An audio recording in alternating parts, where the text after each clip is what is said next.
पूरा दिन पूजा ना कर सके, दिन में पूजा ना कर सके, सुबह शाम पूजा ना कर सके तो क्या नाम जप से काम चल सकता है? यह प्रश्न किसी भाई ने किया था।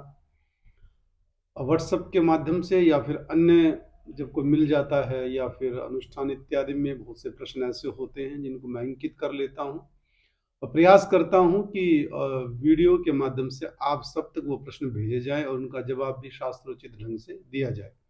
तो उन्होंने कहा कि मैं पूजा नहीं कर सकता तो क्या नाम जप से काम चल सकता है? देखिए, पहली बात तो प्रश्न बहुत अच्छा किया कि आपके मन में कम से कम पूजा करने की भावना तो है, आपको वंदन करता हूँ। दूसरा यह है कि प्रयास करें कि सुबह शाम की पूजा जरूर करें। अगर त्रिकाल संध्या न कर सके तो द्विकाल संध्या तो अवश्य ही करनी चाहिए। फिर भी किसी कारणवश आप पूरे 7 दिन न कर सके, 6 दिन आप बिजी रहते हो या 5 दिन बिजी रहते हो या 4 दिन व्यस्तता की वजह से नहीं कर सकते हो, तो कम से कम जब भी मौका मिले तो पूर्ण विस्तार से आपको संध्या वंदन करना चाहिए। फिर भी आप कहते हो कि भाई नहीं मिल पाता है समय, सुबह ऑफिस जाना है, कार्यालय जाना है, व्यापार को संभालना है, गृहस्थी को संभालना है। बहुत अच्छी बात है, कर्म ही पूजा है, कर्म प्रधान है, कर्म कीजिएगा। लेकिन आराधना, साधना, भगवान का ध्यान, भक्ति के लिए समय आपको निकालना होगा। 1 घंटे में से 1 मिनट भी अगर आप निकालते हैं, 24 घंटे में से 1 घड़ी का समय आप भगवान की आराधना के लिए निकाल सकते हैं। ठाननी होगी, आपको संकल्प लेना होगा, क्योंकि आपका संकल्प कमजोर हो सकता है, इसलिए आप नहीं कर पा रहे हो। बिल्कुल प्रातः काल जो ब्रह्म मुहूर्त होता है या दोपहर का समय है या संध्या, सायकाल की संध्या, ऐसे समय में हो सकता है कि आप ट्रेवल कर रहे हो या कहीं आना जाना हो इस वक्त, तो गाड़ी कहाँ लगाए, कैसे करें, तो उसके लिए आगे पीछे का समय लेकिन करना जरूर चाहिए। इसके लिए ऑप्शन ढूंढोगे तो बहुत ऑप्शन निकल जाएंगे, क्योंकि जब हम व्यस्त होते हैं, सारे काम करते हैं, कहीं आना जाना होता है, अच्छे से वस्त्र लगाते हैं, खाने पीने की वस्तुएं भी रखते हैं, साज श्रृंगार भी बहुत अच्छे से कर लेते हैं, लेकिन पूजा को ही हम छोड़ देते हैं, साधना को छोड़ देते हैं। वो सबसे आसान लगती है छोड़ने में। ऐसा नहीं करना चाहिए, इसके लिए कोई भी दूसरा रास्ता नहीं है। पूजा करनी है तो करनी है, नाम जप करना है तो करना है, उसके लिए आपको समय निर्धारित करना होगा।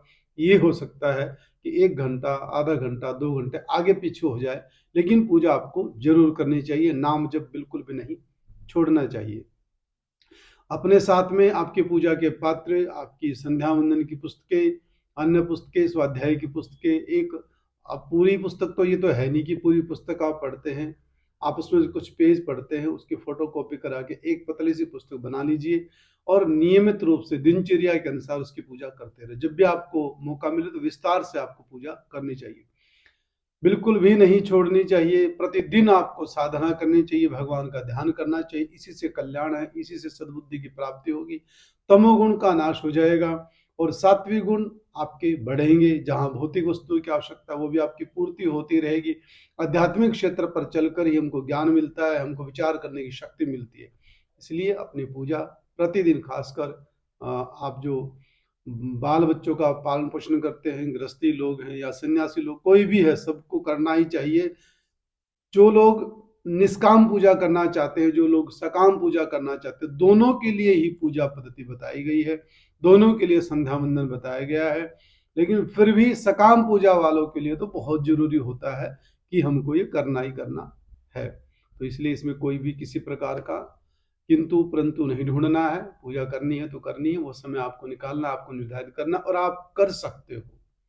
अगर आसान तरीका आपको बताएंगे कि भैया नहीं करना है, कोई बात नहीं, ऐसे मन में रखो, भाव रखो, मन से आपको सात्विक रहना चाहिए, क्रिया में लाने की क्या जरूरत है।